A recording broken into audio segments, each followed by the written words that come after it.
selamat pagi rekan media, masyarakat menyampaikan mengenai gambaran situasi perkembangan COVID-19 di Kabupaten Teluk Mandama. Kemarin 7 November 2022. Jadi mulai tanggal 6 November itu setelah kurang lebih setengah tahun tidak ada kasus, 2 hari yang lalu muncul kasus baru. Ada 3 kasus malah bersamaan. Jadi ada 3 kasus totalnya. Jadi saya bacakan saja mengenai situasi epideminya. Kontak erat tidak ada. Total kumulatif sejak ditemukan bulan April tahun 2020 itu totalnya 2053 suspek tidak ada, suspek total 2297, probable tidak ada karena semua sudah diperiksa laboratorium. Kemudian total yang diperiksa baik menggunakan PCR atau TCM atau antigen menggunakan kriteria C yaitu 6.245, negatif itu 4.917 atau 78,7%. Positif itu sudah 1.338 atau 21,3%. Sembuh sudah 1.313, 98%. Hari ini per tanggal 7 kemarin tidak ada penambahan. Meninggal dari 22, meninggal karena COVID 20 orang, meninggal dengan COVID itu 2 orang. Sebarannya itu 3-3-nya di distrik Wasior di kampung Maniwak, ya, 3-3-nya di distrik Wasior. Mengenai asal muasal ketiganya ini sebetulnya 2 orang adalah pelaku perjalanan yang beliau kerja di rumah sakit, istrinya kerja di rumah sakit, suaminya baru datang 8 hari sebelumnya itu baru datang dari Jawa, dari Surabaya.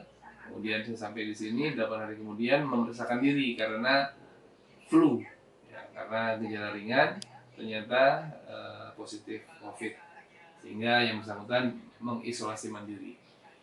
2 orang, suami dan istri. Lalu yang satu itu dilakukan screening saat mau masuk rumah sakit, ternyata positif. Nah, asal muasal yang bersangkutan tidak kemana-mana, jadi hanya di sini saja. Sehingga kita berkesimpulan kemungkinan besar COVID-19 juga sudah terjadi transmisi lokal di sini. Tidak bisa kita bilang, oh ini dari Jawa, dari luar, tidak, sudah ada di sini. Tetapi memang yang memeriksakan diri itu terbatas. Ya. Memeriksakan diri terbatas. Kalau yang 1 orang itu ya karena screening tadi masuk rumah sakit. Nah yang 2 orang ini itulah yang kesadaran, ya. Karena kan ya memang tenaga kesehatan, sehingga sadar kalau dia flu dia memeriksakan diri, sehingga akhirnya dia mengisolasi mandiri. Nah, mengingat COVID-19 ini masih ada, walaupun dengan grading atau dengan tingkat sakit yang tidak seperti dulu, yang seperti zamannya Delta waktu lalu, tetapi kita tetap perlu waspada, terutama bagi mereka-mereka yang punya faktor resiko, apakah itu umur, apakah itu sakit bawaan, maksudnya bawaannya seperti gula, darah tinggi, stroke. Nah itu yang perlu diwaspadai, karena mereka-mereka itu rentan menuju ke berat kalau terkena COVID. Bukan COVID yang berat, tapi bawaannya itu yang membuat berat. Jadi tetap diharapkan seluruh masyarakat Undama budaya memakai masker ini jangan dihilangkan dulu, terutama saat bertemu sama orang. Kemudian pemerintah sudah menyediakan vaksinasi COVID-19 gratis, bahkan untuk tenaga kesehatan sampai 4 kali, 21 dan 2 plus booster pertama dan booster keempat. Kami menyadari di tenaga kesehatan pun kalau di persen mungkin tidak sampai juga 10% yang sudah di booster kedua, tapi untuk booster pertama itu mungkin di atas 70%. Nah, memang ini perlu kerja keras, perlu pemahaman atau sosialisasi atau mungkin sudah sampai tingkat hukuman mungkin kalau itu diperlukan untuk ayo kita booster pertama bagi masyarakat umumnya, booster kedua bagi tenaga kesehatan. Kemudian untuk pelaku perjalanan, saat ini pelaku perjalanan tidak lagi diperiksa swab, ya, baik antigen atau PCR.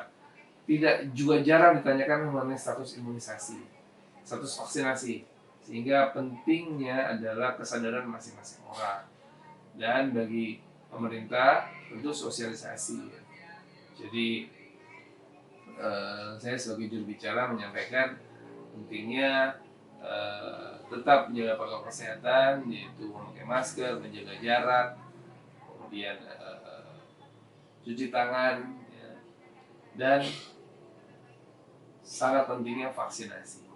Perlu diingat vaksinasi ini sebelumnya menjadi dambaan kita semua sebagai penangkal. Nah begitu vaksinasinya ada, kok juga nggak dimanfaatkan. Sehingga Dinas Kesehatan Kabupaten Teluk Ondama itu sudah berkomitmen untuk terus membuka layanan vaksinasi di Teluk Ondama. Sampai sekarang mereka masih buka layanan di Karumatiri, di dulu kios Avojaya. Jadi start jam 10 sampai jam 2 atau jam 3, masyarakat yang berkeinginan untuk membuat kebal diri terhadap COVID silahkan datang. Itu saja yang saya sampaikan. Sekali lagi mohon maaf kalau ada yang menyinggung perasaan. Cuma tujuannya adalah untuk bagaimana COVID-19 tidak lagi menjadi masalah di Teluk Ondama. Memang ke depan saya yakin namanya penyakit virus ini ke depan juga ya seperti virus flu biasa, kita juga nggak akan sampai drop. Tapi saat ini selama pandemi belum dicabut, berarti dunia masih waspada, masih beranggapan sebaiknya virus COVID ini tetap diisolasi, tetap diobati secara komprehensif. Ya, terima kasih.